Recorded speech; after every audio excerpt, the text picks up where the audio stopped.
नमस्कार, आप देख रहे हैं चैनल 24/7। आपके साथ मैं रोहित विक्रम सिंह। बुलेटिन की शुरुआत करेंगे। झारखंड में रिम्स 2 के मुद्दे पर बीजेपी के प्रस्तावित आंदोलन पर राजद ने पलटवार किया है। युवा राजद के प्रदेश प्रवक्ता रवि जायसवाल ने कहा कि बीजेपी हेमंत सोरेन के विकास कार्यों से घबरा गई है। वो विकास कार्यों में अड़ंगा डालना चाहती है। बीजेपी की नीयत अगर साफ होती तो वो राज्य के विकास को लेकर हेमंत सोरेन के कार्यों में सहयोग करती, न कि हंगामा।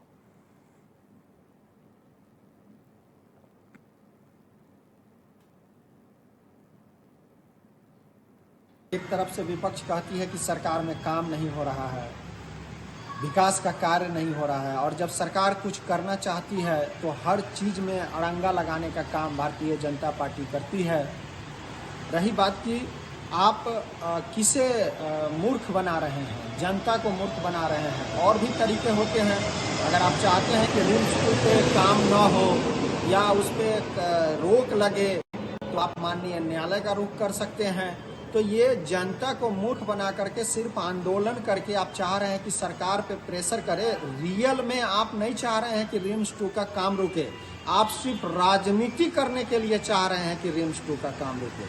अगर आप धरातल पे चाहते तो उसके लिए न्यायिक प्रक्रिया है, संविधान में और भी कई तरह के प्रावधान हैं, उस प्रावधान को आप अपनाते। लेकिन आप सिर्फ हो हल्ला शोर मचाना चाहते हैं और उसी का नतीजा है कि आप जो आंदोलन करना चाह रहे हैं ये सिर्फ हो हल्ला करना चाह रहे हैं। इससे कोई बढ़िया मैसेज नहीं जाएगा। लोगों को बरगलाने के लिए ऐसा कर रही है भारतीय जनता पार्टी। ठीक।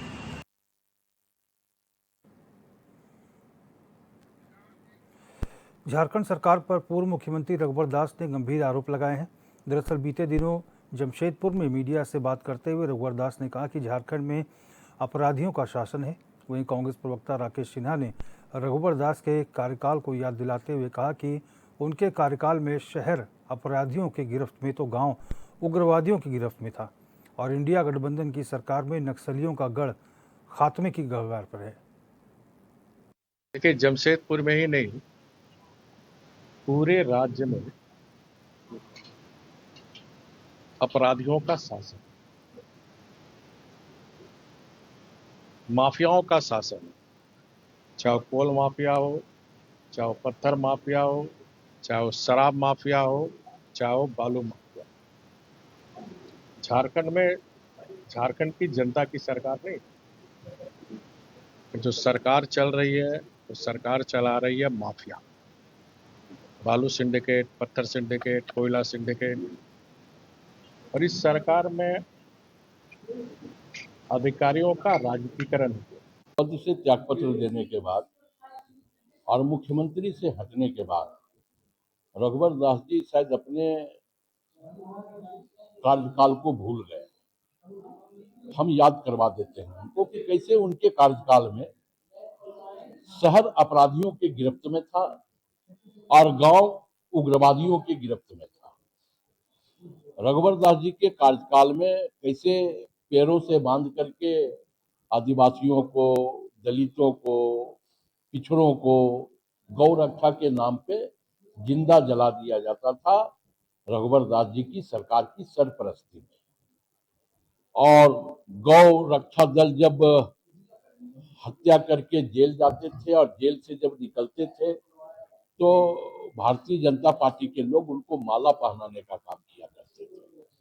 राज्य की जनता ने देखा है। और सबसे बड़ी बात तो यह है उनके कार्यकाल की कि जिस आवास में रघुवर दास जी जो मुख्यमंत्री रहते थे, मतलब मुख्यमंत्री आवास में, उनके चंद फलांग की दूरी पे दिन दहाड़े हत्या हो जाया करती थी। पुलिस कर्मियों की राइफलें, बंदूकें, रिवॉल्वर लूट लिया करते थे अपराधी। राज्य कर्मियों का दिन दहाड़े प्रोजेक्ट बिल्डिंग के समक्ष गोली मार के हत्या कर दी जाती थी। तो अपराध रघुवर दास जी के समय में चरम पे था।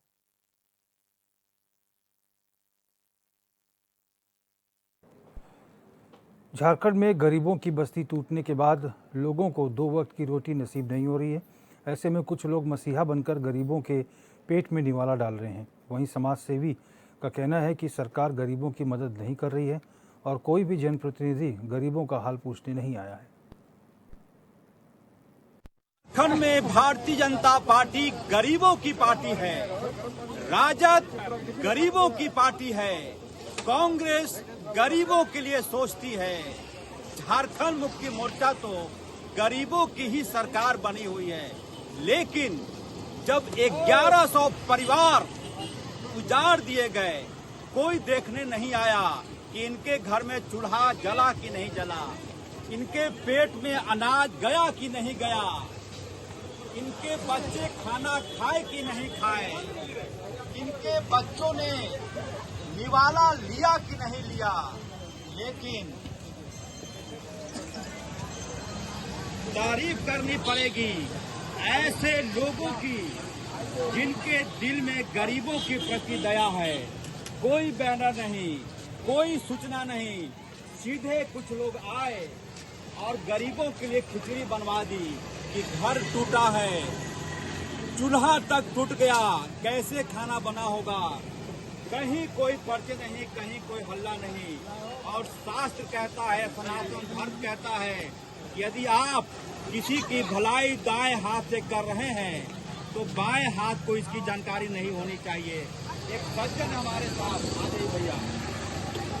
सबसे पहले मैं आपका पैर छूता हूँ, आ जाइए कि आप लोगों के दिल में कम से कम, मैं पैर छूता हूँ आपको, पैर छूता हूँ कि कम से कम इतनी पीड़ा दिल में आई। कैसे ख्याल आया कि गरीबों के लिए कुछ करें। सरकार में माननीय हेमंत सोरेन मुख्यमंत्री जी बोलते हैं कि अबुआ की सरकार है, लेकिन इस अबुआ सरकार कहाँ दिख रही है? अबुआ सरकार रोड में दिख रही है और हमारे माननीय मंत्री विधायक अपने अपने महल में दिख रहे हैं। रोड में लोग सो रहे हैं, रोड में लोग खिचड़ी खा रहे हैं। लोगों को जनता के पुकार किसने? एक भी जननायक विधायक मंत्री कोई नहीं आया, एक भी व्यक्ति नहीं सुन रहा। और मैं जिस सड़क पर मैं मौजूद हूँ, ये हरमू बाईपास रोड है। इस सड़क से रोजाना आप 1 घंटा रुकेंगे तो आपके बड़े अधिकारी से लेके कई राजनेता, कई पॉलिटिशियन दिखाई पड़ जाएंगे, लेकिन किसी के पास इतना वक्त नहीं था कि वो थोड़ी देर के लिए यहाँ पर रुके। भला हो इन लोगों का जिन्होंने गरीबों के बारे में सोचा और दोपहर की खिचड़ी बनवाई, बिना हो हंगामे के, बिना बैनर के, बिना किसी सूचना के। उम्मीद यही है कि इंसानियत ऐसे ही जिंदा रहेगा। सहयोगी उमेश के साथ HNN 24/7 के लिए रांची से। झारखंड में एक बार फिर आम आदमी पार्टी अपने पैर पसारने की कोशिश में जुट गई है। दरअसल पुराने विधानसभा के सभागार में आम आदमी पार्टी की बैठक हुई, जिसमें पार्टी विस्तार को लेकर काफी चर्चा की गई।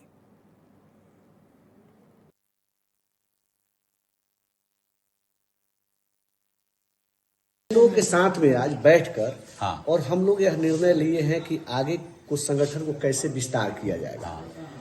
हमारे पार्टी का जो मूल उद्देश्य है, पार्टी का जो नेशनल हमारा एक एजेंडा है, शिक्षा और स्वास्थ्य को लेकर, यहाँ के 72 स्कूलों को लेकर, 72 अस्पतालों को लेकर वहाँ गांव-गांव जाकर सर्च करना कि कहाँ के स्कूलों की स्थिति ठीक नहीं, उसके लिए आंदोलन करना ये प्रमुख है। इसके साथ साथ यहाँ जो झारखंड के सरकार के द्वारा वैसे काम जो जनता के लिए बहुत जरूरी था, जिस पर अभी तक ध्यान नहीं गई है सरकार का, उसके लिए आवाज को बुलंद करने के लिए हम सभी लोगों ने आज मिलकर एक बैठक रखी है और चर्चा के बाद आपको जब बहुत जल्दी बतला दिया जाएगा किस किस विषय पर हम यहाँ के सरकार को और केंद्र सरकार को अपने बातों द्वारा उनको घेरेंगे, आंदोलित करेंगे, आंदोलन करेंगे। इसका रूपरेखा तय करने के लिए आज का यह बैठक है। झारखंड में 2 बड़े मुद्दे सूर्या हंसदा एनकाउंटर और रिम्स 2 के जमीन अधिग्रहण को लेकर बीजेपी प्रदेश अध्यक्ष बाबूलाल सरकार पर बरसे।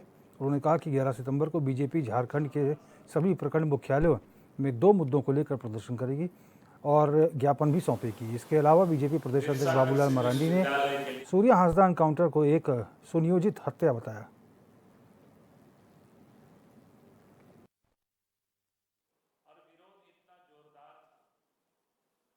बिहार के मुख्यमंत्री उस समय के तत्कालीन जो मुख्यमंत्री थे रांची, आप सब लोगों को फिर से जानकारी मैं दे रहा हूँ। 56-57 में बिहार सरकार उस जमीन को बिरसा कृषि विश्वविद्यालय के लिए एक्वायर कर रही थी। उस समय वहां के लोगों ने विरोध किया और विरोध इतना जोरदार था कि बिहार के मुख्यमंत्री उस समय के तत्कालीन जो मुख्यमंत्री थे बिहार के, रांची आए और उस जमीन पर गए। जमीन को जब उन्होंने देखा ये किसानों की खेती की जमीन है, और वहीं पर किसानों से कहा कि नहीं, इस जमीन को हम नहीं लेंगे, आप सब लोग खेती बाड़ी करो। और फिर लोग मालगुजारी देते रहे। 2012 तक भी गांव के लोग, नगरी के लोग, आदिवासी लोग रसीद काटते रहा। 2012 में सरकार की नजरें थोड़ी सी वक्त दृष्टि हो गई। IIM, IIIT के लिए उस जमीन को अधिग्रहण करने की फिर सरकार ने सोचा, तो लोगों ने उस समय भी विरोध किया, जोरदार विरोध। और विरोध के परिणाम स्वरूप इस मुकदमा भी लोगों के ऊपर हुआ, लेकिन जमीन पर फिर सरकार नहीं कुछ कर पाई।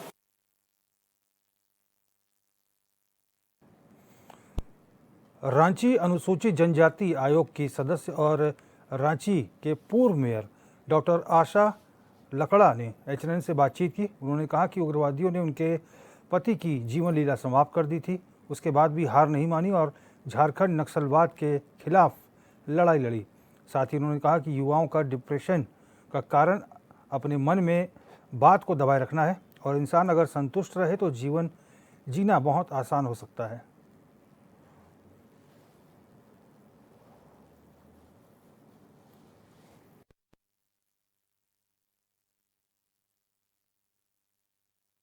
जीवन में हर इंसान संघर्ष करता है, लेकिन कुछ संघर्ष अपने आप में बेमिसाल हो जाते हैं। इसी संघर्ष के बेमिसाल की वजह हर इंसान होता है, लेकिन कुछ इंसान बहुत कुछ सिखा जाता है। उसी चीज़ को हम इस पंक्तियाँ को इसलिए दोहरा रहे हैं क्योंकि कुछ पंक्तियाँ हैं जो किसी चीज़ में सूट करती है। हमारे साथ राष्ट्रीय अनुसूचित जनजाति की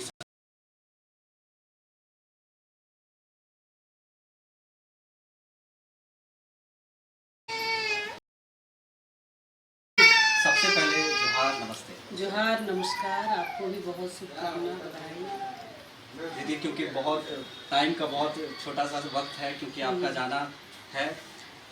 दीदी, छोटा सा शब्द आशा लकड़ा कौन है? देखिए, मैं तो एक छोटे से गांव की एक छोटी सी आशा हूँ, इतना कह सकते हैं। मेरा गुमला जिला में चुगरू गांव है। मैं वहाँ से निकल के आई और एक आदिवासी परिवार में पैदा होकर के आज रांची तक का सफ़र किए हैं। बस इतना ही मेरा छोटा परिचय है। आज एक मुकाम तक आने का एक मौका मिला।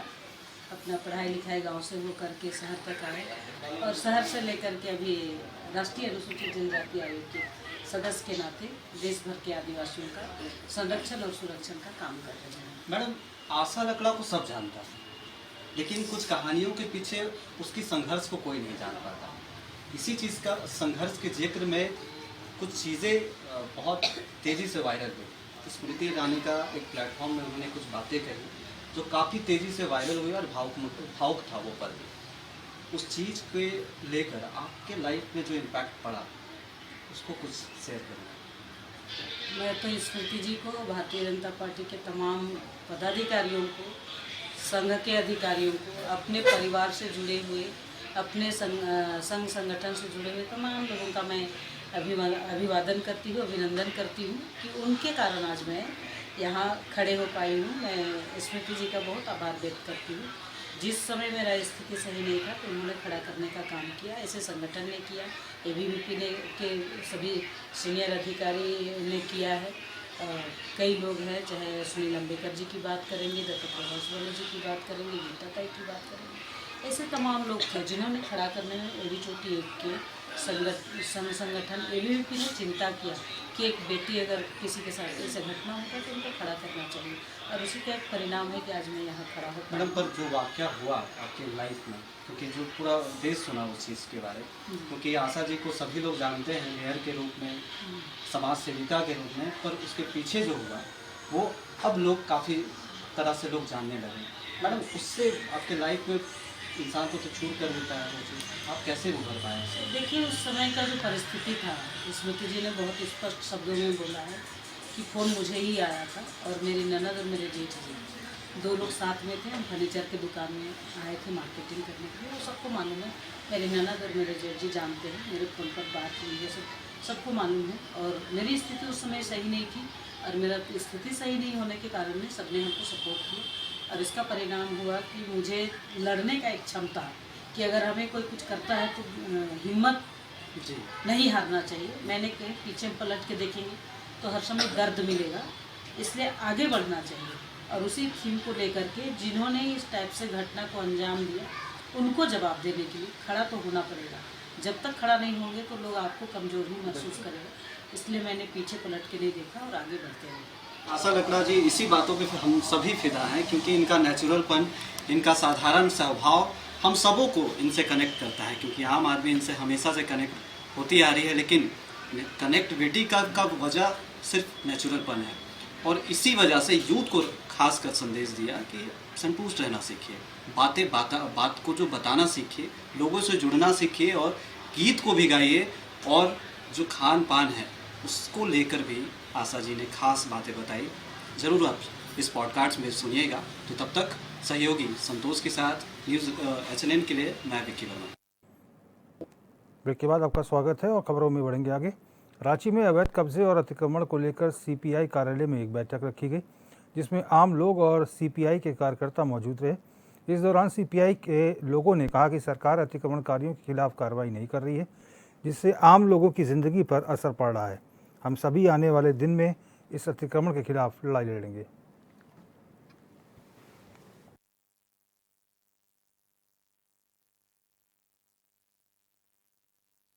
क्या कुछ कारण है? आज विशेष बैठक इस बारे में है कि जो उजाड़ीकरण हो रहा है रांची में, एक बाजू रांची में आप देखने जाए तो बहुत अच्छा वेंडर मार्केट बने हुए हैं और उसी तरफ दूसरा वही मार्केट जैसे अरोड़ा चौक है, वो वाला मार्केट तो सालों से लगता है, 40 साल हो गए उसको, फिर भी उसको जैसे वो इलीगल हो उस तरह से उससे बिहेव कर रहे हैं और बहुत सारी जगह पे उजाड़ीकरण हो रहा है बुलडोजर के साथ, फोर्स के साथ। तो ये जो कानून है हमारा स्ट्रीट वेंडर्स एक्ट, उसके बिल्कुल ही खिलाफ है। हमारे पास इधर TVC है, हाँ उसका टाइम हो गया इलेक्शन का, लेकिन अभी एक्सटेंशन में चल रही है और जिस तरह से कानून व्यवहार होना चाहिए वो बिल्कुल नहीं हो रहा। उसकी जगह हम देख रहे हैं नगर निगम जो है गुंडागर्दी के साथ, इसको गुंडागर्दी ही बोलते हैं। कानून में क्लियरली लिखा हुआ है कि जिस पथ विक्रेता के पास लाइसेंस है या फिर उसका सर्वे हो गया है उसको आप जगह दे दे, अगर ये जगह नहीं देनी तो कोई और दे दे। तो जो प्रावधान है उसको छोड़कर फोर्स के दम पे गुंडागर्दी करके उजाड़ीकरण करना और फिर उसको बोलना कि नहीं ये तो अतिक्रमण है। हम ये अतिक्रमण शब्द से थोड़ा परेशान हुए हैं क्योंकि पथ विक्रेता जो फुटपाथ दुकानदार है वो अतिक्रमण है ही नहीं, ये शब्द और हमारा कोई लेना देना नहीं है। अतिक्रमण वो होता है कि मॉल अपना आगे दुकान कर ले और उसको अतिक्रमण बोलते हैं, कोई घर का अपना बिल्डिंग आगे कर ले उसको अतिक्रमण बोलते हैं। रांची के लालपुर थाना क्षेत्र में बड़े सेक्स रैकेट का भंडाफोड़ पुलिस ने किया है। करीब 8 लड़कियों को मौके से गिरफ्तार किया गया है, जो कि राज्य से बाहर की बताई जा रही हैं। City DSP Kumar V Raman ने बताया कि हॉस्टल में देह व्यापार का रैकेट चलाने की गुप्त सूचना मिली थी, जिसके आधार पर यह पूरी कार्रवाई की गई है।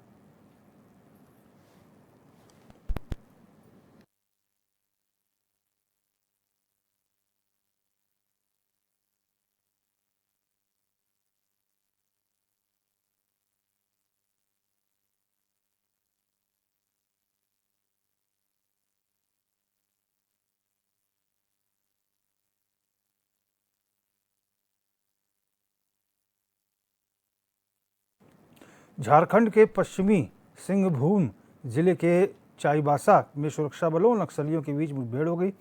इस मुठभेड़ में कुख्यात नक्सली जोनल कमांडर अमित हांसदा को सुरक्षा बलों के जवानों ने मार गिराया। पुलिस ने बताया कि हांसदा पर 10 लाख रुपए का इनाम घोषित था और उसकी लंबे समय से तलाश की जा रही थी। मुठभेड़ स्थल से एक हथियार भी बरामद किया गया है।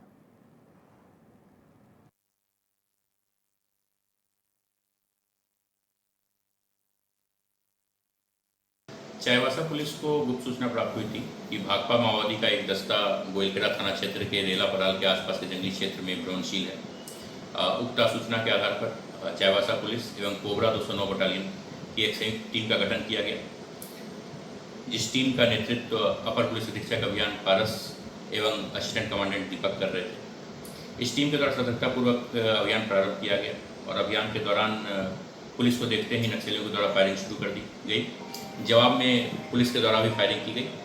बाद में सर्च के दौरान हमें ये पता चला कि उक्त मुठभेड़ में भाकपा माओवादी का जोनल कमांडर 10 लाख का इनामी आफ्टन उर्फ अमित हांसदा ये मारा गया है। साथ में हमें हथियार और कारतूस इत्यादि बरामद हुआ है।